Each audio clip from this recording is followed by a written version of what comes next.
So this is the next installment of our Setting Up Shop video series. Today we're going to talk about a very important part of every shop, and that is the stump. You might think that the stump is a very simple thing, but in fact it's very complicated. You have to take a lot of factors into consideration when choosing your stump. One of the things you have to think about is the bevel angles of your hatchets that you're going to be using at the stump. If your angle is sharper than 25 degrees or so, you want a much denser, less porous hardwood. Actually, I'm just making all that up. It's a stump, people. It's a piece of wood. The height is basically up to preference, and you use it for chopping. You use it.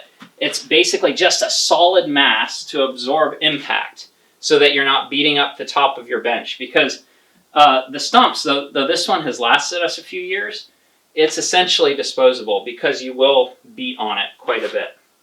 So the stump is used for a number of different things, but species really isn't that important. This one, I think, is maybe a piece of maple off the firewood pile. You could use softwood if you wanted, but it is good to have something with some mass. Another important factor is that both sides are parallel, so it sits plumb, and your top surface is nice and flat. That's kind of important. So the stump is used for a number of operations around here. It's used for hewing, it's used for riving, it's used for sitting, right? You can sit here and do some whittling. But one thing it's never used for is standing, because the grit on your shoes will get packed into here. You'll sink a hatchet in there and put a nick in it. So don't ever stand on this. That's a tip we learned from our friend Marshall, who's a cooper.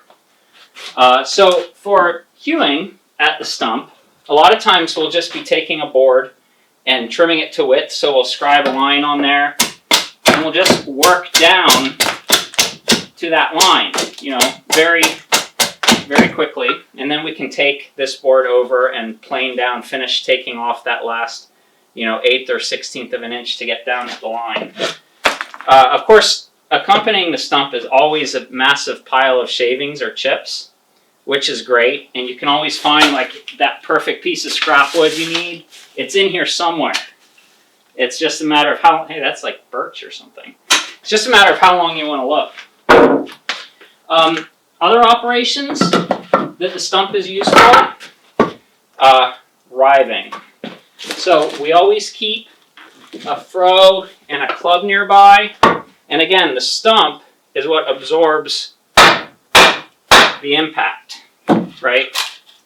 So that you can do these operations without messing up your floor, your bench top, and it's just a good solid mass for taking those hits.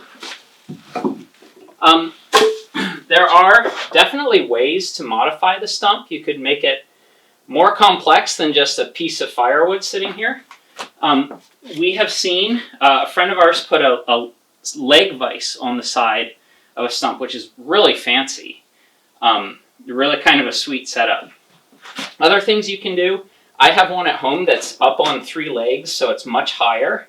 And that's good if you're doing like spoon carving or things like that, and you don't want to bend over. Obviously, it's less ideal for longer pieces. So you kind of have to size it to the pieces that you're using. This is really good for intermediate length pieces. If you're doing longer riving, obviously this isn't what you want. You want a riving break or something outside. But in terms of just sizing stuff, shop size stuff like for furniture making and the kind of small woodworking that is really typical in here, this is the size you want, and it will handle all those tasks until it's ready to get cut up and thrown in the wood stove.